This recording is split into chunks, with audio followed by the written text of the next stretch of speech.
கார்த்திக் தவிர எல்லாருமே இந்த மண்டபத்துல இருக்காங்க. கரெக்டா ரியா பயங்கர கோவத்துல வர்றாங்க. வர்றப்பே பாத்தீங்கன்னா என்ன பண்றாங்கன்னா, கையில அந்த துப்பாக்கி வச்சிருந்தாங்க பாத்தீங்களா?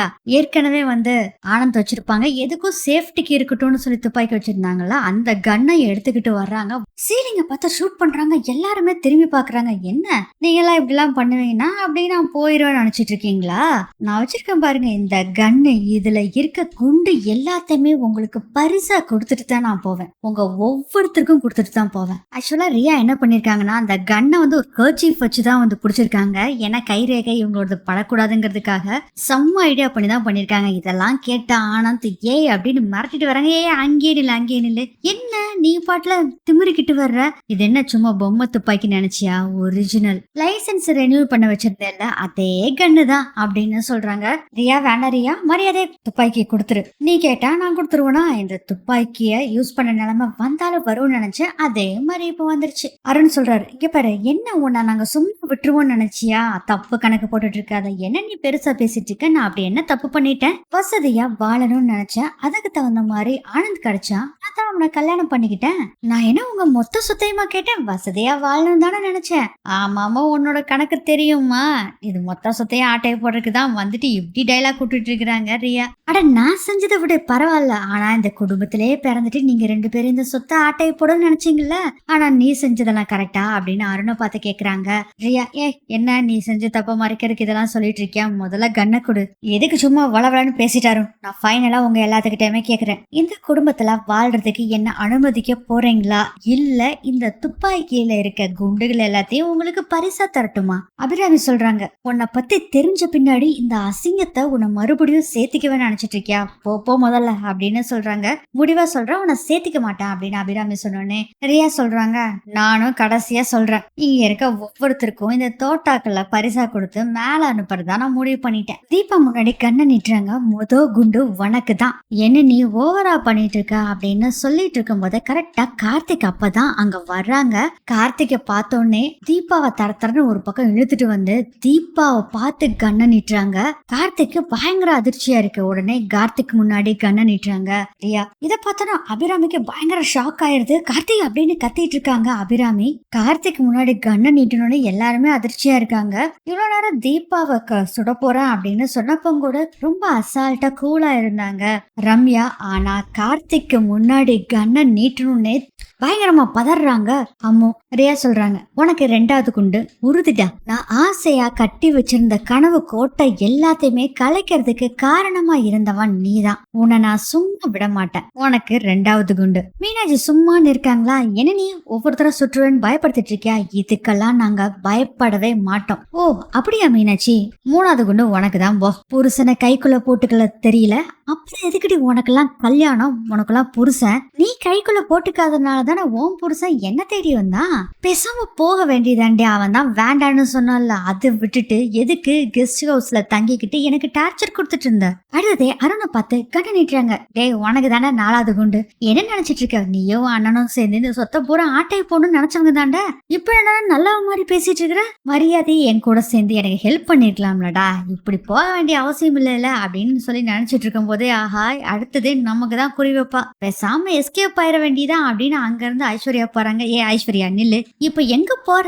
ஐஸ்வர்யா சொல்றாங்க, ரியா ப்ளீஸ் ரியா, இப்பதான் நான் குடும்பத்தோட சேர்ந்திருக்கேன், அதுக்குள்ள ஏதாச்சும் பண்ணிடாத ப்ளீஸ் ரியா அப்படின்னு சொல்றாங்க. என்னடி பேசிட்டு இருக்க? ஏ ஐசே நீ என்ன பண்ணேன்னு எனக்கு தெரியாதா?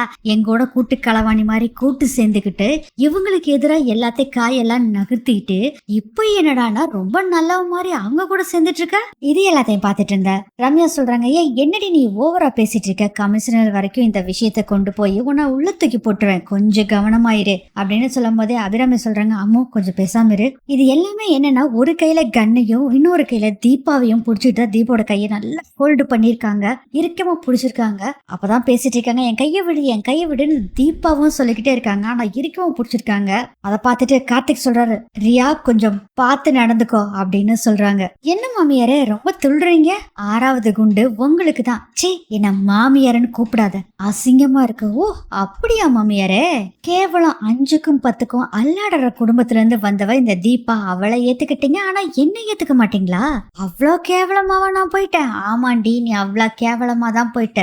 தீபாவோட கால்ல விழுந்து நீ மன்னிப்பு கேளு, கும்பிடு முதல்ல, அப்பனாத்தான் உன் பாவமெல்லாம் கழியும் அப்படின்னு அபிராமி சொன்ன நேரா ரியா என்ன பண்றாங்கன்னா அருணாச்சலத்தை நோக்கி கண்ணு நிட்டுறாங்க. பயந்து போயிடுறாங்க அபிராமி. மிஸ்டர் அருணாச்சலம் அப்படின்னு சொல்லி ரியா சொல்றாங்க, என்னோட பேரை சொல்றதுக்கு கூட உனக்கு தகுதி இல்ல. நீ நினைக்கிற மாதிரி இல்ல, நான் இல்ல. இந்த குடும்பத்தை கட்டி காப்பாத்தி கூட்டிட்டு வர்றதுல எனக்கும் ஒரு பங்கு இருக்கு. உன் கையில இருக்கிறது என்னோட துப்பாக்கி. பாதுகாப்புக்காக நான் சுட்டுட்டேன், உன்னை சுட்டுட்டேன் அப்படின்னு சொல்லிட்டு கேச திசை திருப்பிட்டு போக தெரியும் அப்படின்னு சொல்றாரு அருணாச்சலம். பரவாயில்லையே, உன்னை டம்மி பேசுன்னு நினைச்சிட்டு இருந்த அருணாச்சலம், ஆனா பயங்கரமா பேசுற. சரி பெரியவனாச்சே, பாவம் போனா போகுது பொழைச்சுக்கிட்டோன்னு விட்டேன். கடைசியில நீ இவ்வளவு ஓவரா சொல்ற, அதனால 7வது குண்டு உனக்கு தான். ஆனந்த் சொல்றாரு, என்ன ஓவரா பேசிட்டு இருக்க? உன்னை கல்யாணம் பண்ண மாதிரி என்ன சொல்லணும்? வாடா, எனக்கு துரோகம் செஞ்ச புருஷனே, உனக்கு தானே அவனை 8வது குண்டு. கடைசி வரைக்கும் என்னை வச்சு காப்பாத்துவேன் நினைச்சேன், இப்படி பாதிலே கழட்டி விடுவேன் நினைச்சும் கூட பாக்கலடா. இப்போ கூட உனக்கு டைம் தர்றேன், நல்லா யோசிச்சு சொல்லு, இல்லாட்டி இந்த உன் குடும்பத்தோட நீ சாகாத அப்படின்னு சொல்றாங்க. என்ன முதல்ல விடு அப்படின்னு சொல்லி தீபா சொல்றாங்க. அந்த சமயத்துல பாத்தீங்கன்னா கரெக்டா கார்த்திய ஷூட் பண்றாங்க ரியா. அதுக்குள்ள நம்ம அபிராமி என்ன பண்றாங்கன்னா காப்பாத்த வர்றாங்க கார்த்திய. அவங்க இடையில பூந்துடுறாங்க. ஒரு தடவை 2 தடவை இல்லைங்க, 3 தடவை 4 தடவை அபிராமியை ஷூட் பண்றாங்க ரியா.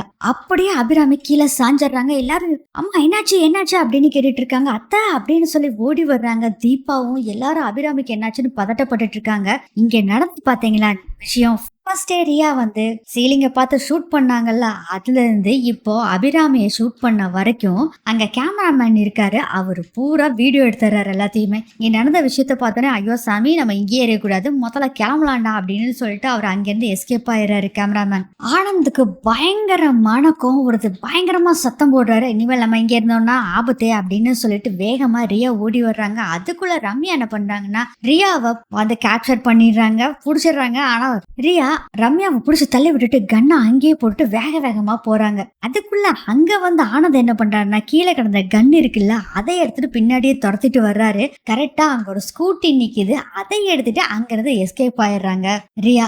ஆனா ஆனந்த் விடுறதா இல்ல. ஒரு ஆட்டோ இருக்கு, ஆனா அந்த வண்டியை ஃபாலோ பண்ணுங்க ஸ்கூட்டியா அப்படின்னு சொல்லிட்டு பின்னாடியே ஃபாலோ பண்ணி போயிட்டு இருக்காங்க. அதுக்குள்ள இங்க என்ன பண்றாங்கன்னா, எப்படியாச்சும் ஹாஸ்பிட்டல் இவங்களுக்கு கொண்டு போகணும்னு சொல்லிட்டு மயக்க நிலைமைக்கு போயிடுறாங்க. மூச்சு பேச்சே இல்லாம இருக்காங்க அபிராமி. அதனால ஆம்புலன்ஸை கால் பண்றாங்க. ஆம்புலன்ஸும் வந்துருது. ஆம்புலன்ஸ்ல அபிராமி கூட்டிட்டு அங்கிருந்து கிளம்புறாங்க. இப்ப யார் யார் கிளம்புறாங்கன்னா, அபிராமி, அருணாச்சலம், கார்த்திக், தீபா, இவங்க 4 பேர் தான் போறாங்க. ஆக்சுவலா இன்னொரு விஷயத்த உங்களுக்கு சொல்ல மறந்துட்டேன் ஃப்ரெண்ட்ஸ். ரியா ஓடி போவாங்க, ரம்யா பின்னாடி ஃபர்ஸ்ட் துரத்திட்டு வருவாங்க. அப்ப என்ன பண்ணுவாங்கன்னா, ரியா ஒரு உருட்டு கட்டை எடுத்துட்டு ரம்யா தலையில போட்டு அடிச்சு அவங்கள மயக்கம் போட வச்சுட்டு அதுக்கப்புறம் தான் வண்டி எடுத்துட்டு போவாங்க. பின்னாடியே ஃபாலோ பண்ணிட்டு போவாரு ஆனந்த். இதுல வேற ஆட்டோல சொல்லிட்டு இருக்காரு, ரியா எங்கிட்ட இருந்தாடி தப்பிச்சு போற, உன்னை சும்மாவே விட மாட்டேன்டி, இப்ப பாரு உன்னை எப்படி பிடிக்க போறான் அப்படின்ட்டு இருக்காங்க. அப்படி பாக்குறாங்க சைடு மிரர்ல, என்னவாடா நீ துரத்திட்டு வந்துட்டு இருக்கிற, வா நான் உங்ககிட்ட இருந்து எப்படி தப்பிச்சு போறேன் பாரு அப்படின்னு நினைச்சிட்டு வண்டி ஓட்டிட்டே போயிட்டு இருக்காங்க. இதுக்குள்ள பாத்தீங்கன்னா ஆம்புலன்ஸ்ல வந்துட்டு இருக்காங்க வேக வேகமா. அப்போ தீபா கடவுள்கிட்ட வேண்டிட்டு இருக்காங்க, எங்க அத்தை மட்டும் பழைக்க வச்சிருக்க மீனாட்சி, நான் உங்க கோயிலுக்கு நடந்தே வரேன் அப்படின்னு சொல்லி வேண்டிட்டு இருக்காங்க. எங்க அத்தைக்கு எப்படி இருக்குங்க அப்படின்னு கேக்குறாங்க. ஃபர்ஸ்ட் எய்ட் எல்லாம் கொடுத்துட்றாங்க. நர்ஸ் அங்கேயே தான் இருக்காங்க. ஃபர்ஸ்ட் எய்ட் எல்லாம் கொடுத்துருக்காங்க. இல்லம்மா அங்க போய் நான் ஃபர்ஸ்ட் எய்ட் கொடுத்துருக்கேன், அங்க போய் பார்த்தாதான் தெரியுமா அப்படின்னு சொல்லி நர்ஸ் சொல்றாங்க. ரியா என்ன பண்றாங்கன்னா வண்டியில போயிட்டு இருக்காங்க. பின்னாடியே துரத்துக்கிட்டே ஆட்டோல வந்துட்டு இருக்காரு, சேஸ் பண்ணிட்டு இருக்காரு ஆனந்த். ரோட்ல ஒரு சின்ன குழந்தை பால் விளையாண்டுட்டு இருக்கு. அது நடு ரோட்டுக்குள்ள வந்துருது.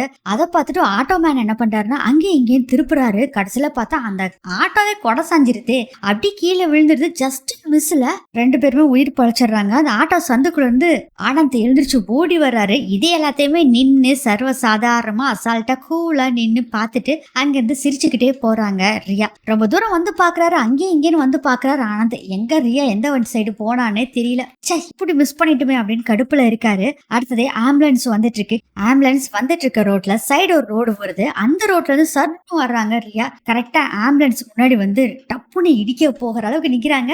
சடன் பிரேக் போட்டுறாரு டிரைவர். ரியாவை கண்ணா பின்னான்னு திட்டுறாங்க டிரைவர். ஆனா ரியா தான் முன்னாடி நின்னுட்டு இருக்காங்கன்னு சொல்லி உள்ள இருக்கிற தீபாக்கோ கார்த்திக்கோ அருணாச்சலம் யாருக்குமே தெரியல. ஏன் வண்டி நின்றுச்சு அப்படின்னு சொல்லி தான் எல்லாம் பார்த்துட்டு இருக்காங்க. முதல்ல வண்டி எடுத்துட்டு கிளம்பு கிளம்பு அப்படின்னு சொல்றாங்க. அவங்க இறங்கி வண்டியை பின்னாடி தள்ளிட்டு போறாங்க. இங்க வேற வண்டியை தள்ளவே தெரியல, நீ எல்லாம் வண்டி ஓட்ட வந்துட்டு போ போ அப்படின்னு சொல்லிட்டு மறுபடியும் அங்கிருந்து ஆம்புலன்ஸ் கிளம்பிடுது. ஆம்புலன்ஸ்ல அருணாச்சலம், தீபா எல்லாம் அழுதுகிட்டு இருக்காங்க. கார்த்திக் ரொம்ப ஃபீல் பண்ணிட்டு இருக்காரு. இன்னும் சீரியஸ் கண்டிஷன்ல தான் இருக்காங்க. அபிராமி மூச்சு பேச்சு இல்லாம இருக்காங்க. தீபாவும் அழுதுகிட்டே இருக்காங்க. இதோட இந்த எபிசோட் முடியுது.